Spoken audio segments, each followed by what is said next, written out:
The Catholic Bishop of Nsukka Diocese has attributed the recognition of the wrongdoings in the land as something positive that should keep hope alive.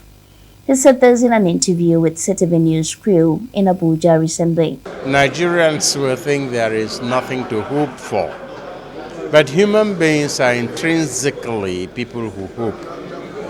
But because we always know that our situation could be better, and we strive to make it better, that is why there is a tendency to put emphasis almost always on the negative. But there are many signs of hope.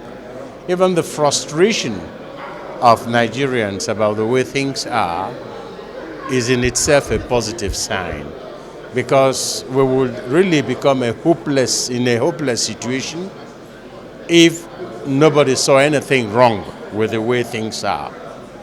Because the fact that we still recognize we are not the way we should be is a positive sign. As St. Augustine once pointed out, the fact that a sinner at a point feels that his life should be better is a sign that the sin in him has not corrupted him completely. And this in itself is a positive sign. So I think Nigerians, especially Nigerian Christians, with the number of Christians who are light of the world, with the number of these light points in Nigeria, rather than just lamenting and complaining about the hopelessness of the situation, and many of us Christians are in public spaces, elected positions, and in the public office as civil servants, even in the markets and schools and business places. With that large number, we should all hold up our light.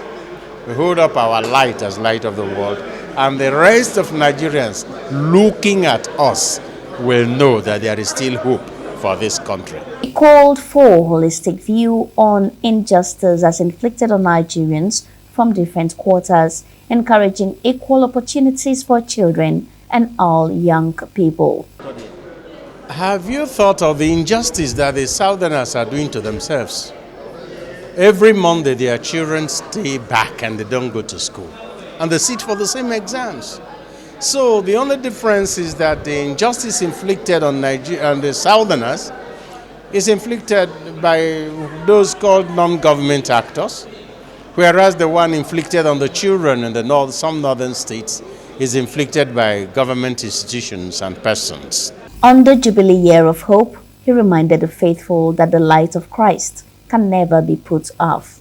The light in us, that is Christ himself, cannot be put off by any external circumstances.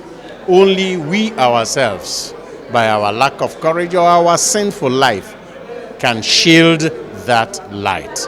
But even if we shield it, it can't be put off. That is why baptism is not repeated, because once that light has been lit, it keeps burning. And with the grace of God that we obtain through, for instance, the Lenten season of prayer that unites us with God in a special way, of penance that disciplines us in order to focus more attention, to have more space for God and our neighbor, and of sharing or charity. Through these, we will make that light shine more brightly for all Nigerians to see that so long as there is still at least one Christian in this country, there is still hope.